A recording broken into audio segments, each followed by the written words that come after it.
Tere! Kas teete midagi? Tulge ja tehke rõngaid. Issand, mis see keerleb? Piisab 2. Sellisest ja saate nendega. Palju nalja. Või võite nendega rahulikult harjutada. Mul olid sellised rõngad juba lapsena ja mul on need siiani. Need olid aga valmistatud. Eeldan, et mingist painutatud pöögipuust ja nende parim aeg on möödas. Need on ilusatel kanepiköitel koos lihtsa mehhanismiga, mis võimaldab kõrgust muuta. Selliste rõngaste valmistamine on aga üsna oskus. Ja võib-olla olete märganud, et tänapäeval valmistatakse neid rõngaid tavaliselt vineerist. Praegustel on välimine läbimõõt umbes 240 mm. Ja paksus või läbimõõt, kuna see on ümmargune ristlõige, 28 või 32 mm, samas kui minu vanad laste omad olid. Läbimõõduga 180 mm ja paksus umbes 20 mm. Ma otsustasin teha sellise kompromissi. Mitte ainult seetõttu, et neid kasutavad nii lapsed kui ka täiskasvanud, vaid ka minu masinapargi tõttu. Ja kohe selgitan, miks. Selliste rõngaste valmistamiseks piisab teile põhimõtteliselt ülemisest freespingist ja 2 freesiotsikust. 1, millega te need rõngad välja lõikate. Ja teine, Kummer raadiusfrees, millega teete selle ümarduse. Selliseid rõngaid saab täna osta juba 800 krooni. Eest ja sama raha eest saate Unimaxist osta komplekti kumerate raadiusfreesidega. Nii et ma ostsin loomulikult pigem need freesid, sest nende freeside abil saan ma need rõngad ise valmistada, samas kui nende rõngaste abil ma freesid ei tee. Ja selles komplektis on suurim freespink raadiusega 12,7 mm ehk pool tolli. Nii et ideaalis peaks mul olema materjal, mille paksus on toll ehk 25,4 mm. Sellist materjali mul siin ei ole, nii et pidin selle tegelikult pooltootest valmistama, nimelt 18 mm paksusest vineerist. Liimisin 2 vineeritüki kokku, mille tulemusena sain 36 mm paksuse plaadi. Ja ma pidin selle üleliigse materjali eemaldama.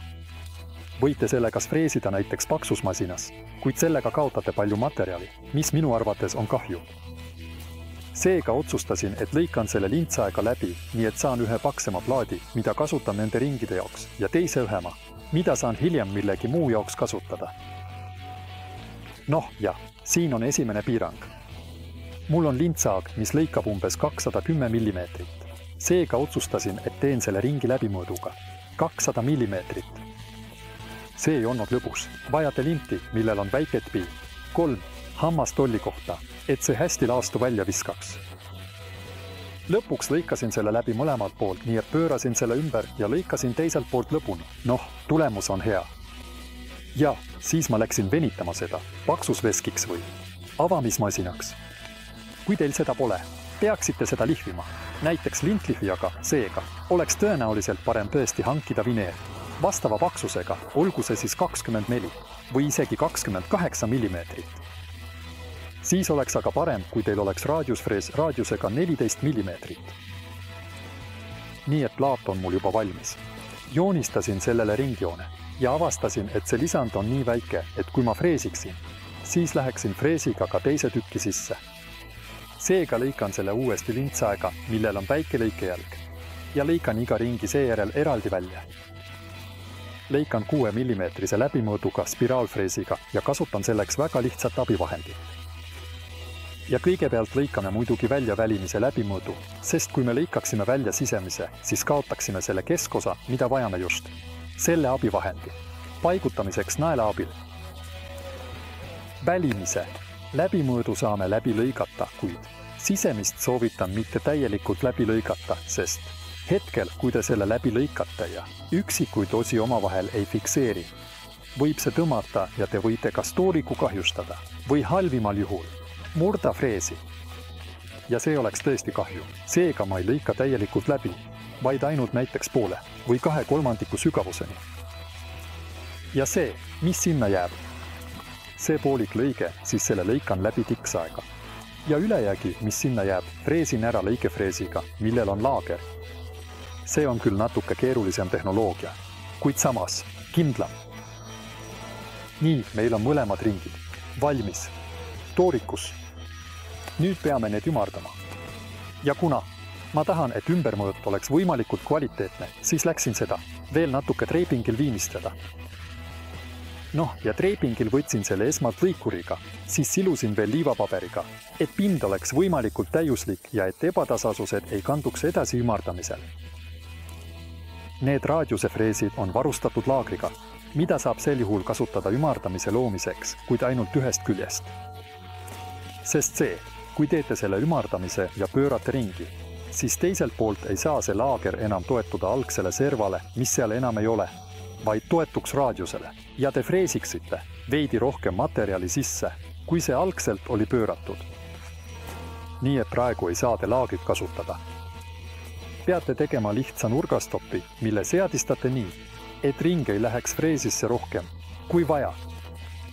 Põhimõtteliselt on parem see stopp kohe alguses teha ja laagrit üldse mitte kasutada.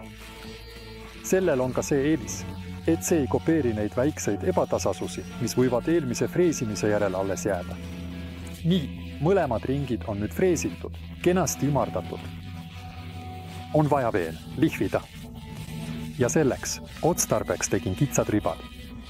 Alguses lõikasin selle kasutatud lindist lintlihvijast, aga kohe sain aru, et see polnud hea mõte, sest kui teil on kvaliteetsem lintlihvija, siis on seal lindi all veel grafiidist sisetükk ja see grafiit määrib lindi tagumist poolt väga palju.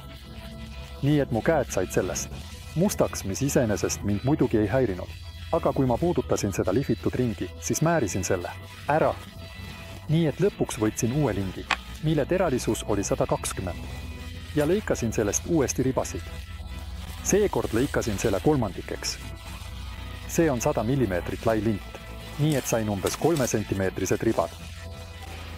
Olge ettevaatlik, et mitte lihvida radiaalselt, sest sisemisele läbimõõdule tekivad sooned, mida on hiljem raske eemaldada. Seega on vaja hoida seda võimalikult kaldu ja samal ajal teha sellist kiikuvat liigutust. Siis on see tõesti ilus. Läheme pinnatöötluse juurde. Kes mind tunneb, see ilmselt teab. Jah, linane riie. Ma valan selle alati suuremast pakendist millegi väiksemasse, täpsemalt klaaskaussi. Ja soojendan seda altpoolt teeküünla abil. Sellega saavutate peaaegu 80 kraadi temperatuuri, kuigi linaseemneõli jaoks piisab 60, et vähendada viskoossust ja et õli paremini materjali imenduks. Kasutasingi selleks oma ringikujulist pöördavust, et saaksite selle ühtlaselt ümberringi peale kanda. Laske õlil imenduda ja mis ei imendu, tuleb mõne aja pärast ära pühkida. Ja pärast õli kuivamist saate neid rõngaid proovida. Teil on vaja 2 rihma. Mina kasutasin rihmasid koos pingutiga, mis kannatavad 1,5 tonni, mis on tõesti piisav. Kui sellel kiiguvad ainult lapsed, siis ei pea need olema 5-tonnised rihmad. Kui aga täiskasvanud hakkavad sellel harjutama ja teevad trikke ning ripuvad pea alaspidi, siis ma kindlasti valiksin piisava tugevusega rihmad. Viide mitte ainult kasutatud freespinkidele leiate video allkirjast. Ja kui te sellised rõngad valmistate, siis soovin teile nendega palju lõbu. Aitäh, et vaatasite. Olge tublid ja tehke midagi.